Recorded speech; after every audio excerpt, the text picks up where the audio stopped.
इतने में आकाश और सुमित स्कूल से आ गए। आते ही दोनों बुआ जी के पास जाकर खाने को मांगने लगे। जाकर अपनी नई अम्मा से क्यों नहीं मांगते? मुझे बोलने का हुक्म नहीं है। आज से मुझसे कुछ नहीं मांगना, जो लेना है अपनी नई अम्मा से लेना। अशोक दोनों बच्चों को धमकाते हुए कहता है। अगर तुम दोनों ने अपनी माँ को परेशान किया तो दोनों की टांगे तोड़ दूंगा। अरे सारा दिन यहाँ से वहाँ फिरते रहते हो, थोड़ा बहुत पढ़ भी लिया करो।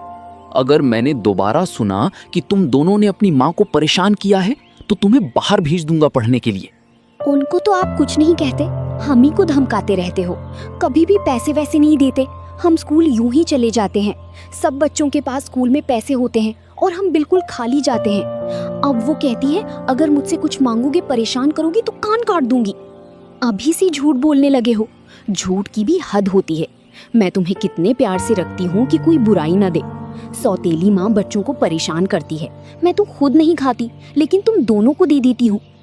इतना सुनना था कि अशोक ने सुमित की दोनों कान पकड़कर उठा दिया। लड़का जोर से चीख मारकर रोने लगा। रूपाली ने दौड़कर बच्चों को आकाश के हाथ से छुड़ा लिया और बोली, अरे बस रहने भी दो, बच्चे को क्या मार डालोगे? हाय हाय हाय, कान लाल हो गया। सच कहा है, नई बीवी पाकर आदमी अंधा हो जाता है। अभी से ये हाल है तो आगे इस घर का खुदा ही मालिक है। शर्मिली सी बच्चे के कान का दर्द देखा न गया। वो छुड़ाने को दौड़ी थी, लेकिन रूपाली पहले ही पहुंच गई थी। पहले आग लगा दी, अब बुझाने दौड़ी हो। जब अपने लड़के होंगे तब अब आंखें खुलेंगी। पराई औलाद का दर्द क्या जानूं? मुझसे इन बच्चों का दर्द देखा नहीं जाता, वरना इस घर से कब की चली जाती। खड़े तो हैं, पूछ लो ना, मैंने क्या आग लगा दी? मैंने इतना ही कहा था कि लड़के मुझसे पैसे बार बार मांगते हैं। इसके सिवाय जो मेरे मुंह से निकला हो तो मेरी आंखें फूट जाएं। मैं खुद इन दोनों की शरारत देखता हूँ, अंधा थोड़ी ना हूं मैं। अरे दोनों जिद्दी और मुंहजोर हो गए हैं। आकाश को तो मैं आज ही हॉस्टल में भेज देता हूँ। प्रिंसिपल से मेरी बात हो गई है, इसका सारा सामान पैक कर दो। अरे अब तक तुम्हें इनकी कोई शरारत ना सूझी थी, आज आंखें क्यों इतनी तेजी से खुल गई? बच्चा हॉस्टल में अकेला कैसे रहेगा? अगर इसकी माँ होती तो ऐसा कभी ना होने देती। तुम्हारी ही ने इन्हें बिगाड़ के रखा है। ना मैं तुम्हें घर की मालकिन बनाता, ना ये बिगड़ते। अरे मैं तो ही विष की गांठ हूँ, मेरे ही कारण तुम्हारा घर चौपट हो रहा है। लो मैं जाती हूँ, तुम्हारे लड़के हैं, मारो चाहे काटो, ना बोलूंगी। ये कहकर रूपाली वहां से चली जाती है। शर्मीली बच्चे को रोता देखकर परेशान हो उठी।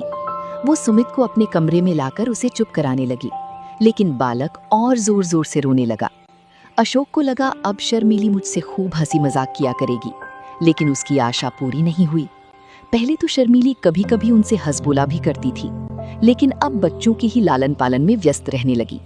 जब घर आते तो बच्चों को उसके पास बैठा पाते। कभी देखती कि उन्हें नहला रही है, कभी कपड़े पहना रही है, कभी उनके साथ कोई खेल खेल रही है और कभी कभी कोई कहानी सुना रही है। एक दिन अशोक का एक दोस्त अशोक से मिलने आया और अशोक से कहने लगा, आजकल तो बहुत अच्छे से हंसी खुशी रहते होगे नई बीवी के साथ। अरे तुम बड़े भाग्यवान हो यार, जो इस अधेड़ उम्र में जवान पत्नी मिल गई। बहुत ख्याल रखती होगी तुम्हारा। यहाँ देखो, अरे जिंदगी बवाल हो रही है। मैं तो दूसरी शादी की फिक्र में हूँ। अरे कोई लड़की वड़की हो तो बताओ यार। अरे ऐसी गलती ना कर बैठना, नहीं तो पछताओगे। लौंडिया तो लौंडों से ही खुश रहती हैं, हम तुम अब उस काम के नहीं रहे। सच कहता हूँ भाई, मैं तो शादी करके यार बहुत बुरी तरह से पछता रहा हूँ। अरे बुरी बला गले पड़ी।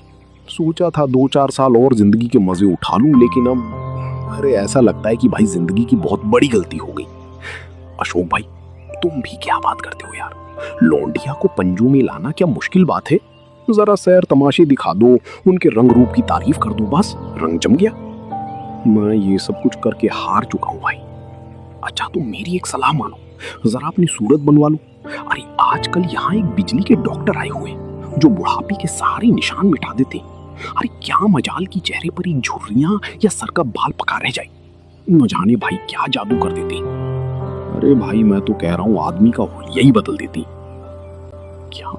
ये तो बहुत अच्छी बात है, लेकिन फीस क्या लेते हैं भाई?